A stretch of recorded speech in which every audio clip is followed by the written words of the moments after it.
Subscribe کے button پہ click کریں، بیل کے آئیکن پہ کلک کیجئے تاکہ ہر نئی ویڈیو کی نوٹیفیکیشن آپ کو مل جائے۔ ایک نجی چینل پر علماء نے دعویٰ کیا ہے کہ مولا علی علیہ السلام کو نبی صلی اللہ علیہ وآلہ وسلم نے جن قبروں کو زمین کے برابر کرنے کا حکم دیا تھا وہ کافروں کی قبریں تھیں، نہ کہ مسلمانوں کی۔ جھوٹ بولا جی، جھوٹ کے پاؤں نہیں ہوتے۔ اگر اس کو سچ بھی مان لیں تب بھی ان کا مقصد حل نہیں ہوگا۔ اس کی وجہ یہ ہے کہ امام مسلم نے بڑی سمجھداری کی ہے۔ امام مسلم کنزیکٹیو یہ دو حدیثیں کٹھی لے کے آئے ہیں۔ یہ ایک حدیث کو پکڑتے ہیں، دوسری کو چھوڑ دیتے ہیں۔ افتؤمنون ببعض الکتاب وتکفرون ببعض، اس کا نمبر مسلم شریف میں 2240 یا 41 ہے، چونکہ یہ اکثر لوگ پوچھتے رہتے ہیں۔ مسلم شریف یہ پڑھی ہوئی ہے، پڑھی ہوئی نہیں ہے، میں اس میں سے نکال بھی لیتا ہوں۔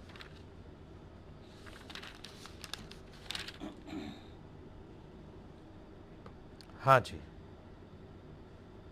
یہ دیکھ لیں جناب، 2240 ٹھیک ہوگا جی، اور اس سے پہلے ہے 2239، یہ کنٹینیوس آگے حدیث چل رہی ہیں۔ اس میں الفاظ یہ ہیں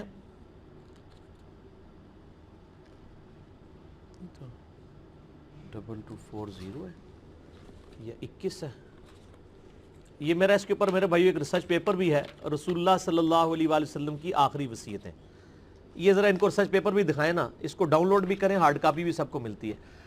اہل سنت پاک .com پہ ریسرچ پیپرز والے پورشن میں یہ ہے رسول اللہ صلی اللہ علیہ وآلہ وسلم کی آخری وصیتیں جو قبروں اور مزارات سے ریلیٹڈ ہیں۔ اس پہ میرا مسئلہ نمبر 27 ڈیٹیلڈ ریکارڈڈ موجود ہے۔ اس میں قبروں کے احکامات سے ریلیٹڈ، گنبد خضرا کا مسئلہ، مسجد نبی کا مسئلہ، یہ تمام احادیث میں نے جمع کر دی ہیں۔ اس میں دوسرے صفحے پہ یہ حدیث آ جاتی ہے صحیح مسلم کی، 2242 ہے، چیپٹر وہی ہے، آگے چل کے آتی ہے۔ یہ کیا دیکھیں، یہ حدیث پیش کرتے ہیں 2243 صحیح مسلم سے، انٹرنیشنل نمبر کے مطابق۔ اسلام 360 میں بھی دیکھ لیں، اس میں کیا الفاظ ہیں۔ اس میں سیدنا علی ابو حیاج اسدی سے کہتے ہیں الا ابعثک علی ما بعثنی علیہ رسول اللہ صلی اللہ علیہ وآلہ وسلم، کہ اے ابو حیاج میں تجھے اسی کام پہ معمور نہ کروں جس پہ مجھے نبی علیہ السلام نے معمور کیا تھا، کہ میں کوئی بھی تصویر یا کوئی بھی اونچی قبر دیکھوں یا کوئی تمثیل دیکھوں، کوئی بت بنا ہوا، مگر یہ کہ اسے زمین کے برابر کر دوں۔ اونچی قبر کو بھی زمین کے برابر، اور تصاویر کو، تماثیل کو، بتوں کو، مجسموں کو زمین کے برابر کر دوں۔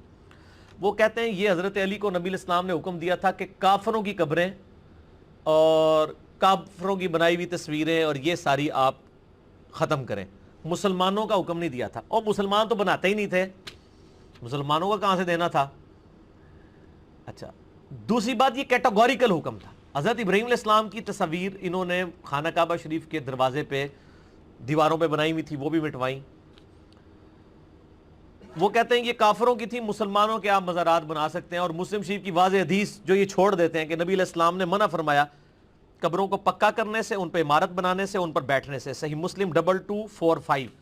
اس سے دو حدیثیں آگے ہیں، وہ چھوڑ جاتے ہیں اور اس حدیث کو پکڑتے ہیں، نہیں یہ کافروں کی قبریں، کافروں کی قبریں۔ میرے بھائی کافروں کی نہیں ہے، یہ مسلمانوں کی قبروں کے بارے میں بھی ایک حدیث پیچھے آ جائے نا، اوپر بھی پڑھے نا۔ آپ پڑھ رہے ہیں نماز کے قریب مت جاؤ جب تم نشے کی حالت میں وہ چھوڑ دو، اس سے پہلے ایک حدیث ہے، اس میں کیا الفاظ ہیں کہ ایک تابعی کہتے ہیں کننا مع فضالۃ ابن عبید بارض الروم برودس، وہ کہتے ہیں ہم ارض روم میں، روم کی جنگ کے دوران، روڈس، یہ انگلش میں روڈس آج بھی شہر ہے ان کا، یا رودس لکھا ہوا نا، وہ عربی میں ڈال لینا ہوتی، روڈس شہر میں تھے۔ فتوفی صاحب لنا، تو ہمارا ایک ساتھی فوت ہو گیا۔ صحابی کے ساتھ روم کی جنگ میں تھے، ایک ساتھی فوت ہو گیا۔ وہ ساتھی کون تھا؟ یا صحابی ہوگا یا تابعی، کو کافر تو نہیں، مشرک کی قبر تو نہیں تھی وہ۔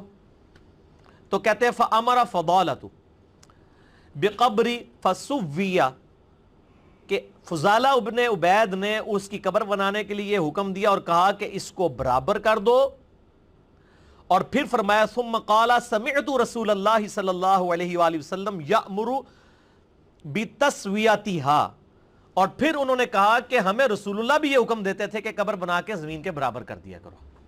یہ مشرکین کی قبر تھی.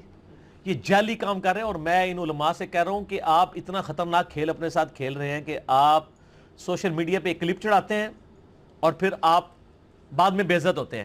اسی حدیث سے اوپر والی حدیث آپ پڑھ کے پبلک کو نہیں بتا رہے, ہم تو دونوں بتا رہے ہیں کہ صحابی کا ساتھی فوت ہوا, صحابی یا تابعی, اس نے زمین کے برابر قبر کر کے پھر آگے انہوں نے کہا کہ نبی علیہ السلام ہمیں حکم دیتے تھے کہ ہم زمین کے برابر قبر بنائیں.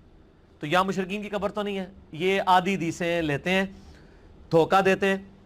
اور پھر میں یہ پوچھتا ہوں کہ مولا علی نے اپنے دور میں اگر یہ حکم دیا ہے کہ کوئی اونچی قبر دیکھو مگر وہ یہ کہ زمین کے برابر کر دو, اس دور تک مشرکین کی قبریں موجود تھی, تو حضرت علی نے پھر اپنا کام پورا نہیں سی کیتا نبی علیہ السلام نے زمانے چ. Point to be noted. Hazrat Ali تو چوتھے خلیفہ ہے نا. حضرت علی تابعی کو کہہ رہے ہیں میں تمہیں آرڈر دیتا ہوں. رومن پرشین امپائر تو پہلے کی گر چکی تھی, کوئی مہم بھی نہیں تھی جہاں پہ حضرت علی گئے تھے. تو وہ جو مسلمان تواڈے ورگے مسلمان سن نا جڑے بناندے سن مزار شزار, وہ حضرت علی نے توڑوائے سن. مشرکین کی قبریں تو نہیں تھی, کیونکہ حضرت علی اپنے دور خلافت میں کہہ رہے ہیں تابعی سے کہ میں تجھے اسی کام پہ مامور کرتا ہوں. اور مامور کون کرتا ہے؟ خلیفہ وقت, حاکم وقت, جس پہ رسول اللہ نے مجھے کیا تھا. نبی علیہ السلام نے اگر اپنے زمانے میں مشرکین کی کرائی تھی تو پھر وہ تو ختم ہو چکی ہیں. حضرت علی نے اس وقت کام پورا نہیں کیا ہوا تھا, نعوذ باللہ. تو یہاں پہ بھی جن لوگوں کی یہ غلطیاں تھیں. باقی مسجد نبوی گنبد خضرا کے حوالے سے میں نے ڈیٹیل لیکچر دیے, مسئلہ 27. آپ یوٹیوب پہ جا کے لکھیں مسجد نبوی, مزارات, گنبد خضرا, کوئی نام لکھیں ساتھ میرا وہ کلپ کھل جائے گا. اس میں صرف ایک ایکسیپشن ہے کہ نبی علیہ السلام نے ایک بالش تک یعنی 9 انچ اونٹ کی کوہان جتنی قبر اونچی رکھنے کی اجازت دی ہے, زیادہ سے زیادہ. باقی قبر پہ آپ نشان رکھ سکتے ہیں, سائڈ پہ پتھر رکھ سکتے ہیں, وہ ابو داؤد میں موجود ہے قبر کے پہچاننے کے لیے. نبی علیہ السلام بھی اپنی والدہ کی قبر پہ 50 سال کے بعد گئے, وہ قبر موجود تھی, نشان رکھیں, سائڈ پہ پتھر رکھیں. صحیح بخاری میں پورا نبی علیہ السلام کی قبر مبارک کا ذکر ہے, 1390 نمبر حدیث. سفیان تمار کہتے ہیں کہ میں نے نبی علیہ السلام کی قبر دیکھی ہے اور ابوبکر عمر کی, وہ ایک بالش تک اونچی تھی. ایون احمد بریلوی صاحب کی قبر بھی ایک بالش تھا, اور ان کی قبر پکی بھی نہیں ہے, کچی ہے, کیونکہ وہ قبر کے پکا کرنے کے مخالف تھے. آپ دیکھ لیں. ٹھیک ہو گیا جی. تو ہمیں تو جس کی بھی پازیٹیو بات ہے ہم اس کو ہائی لائٹ کرتے ہیں. باقی ریسرچ پیپر بھی پڑھیں اور مسئلہ 27 میرا دیکھ لیں. ٹھیک ہو گیا جی.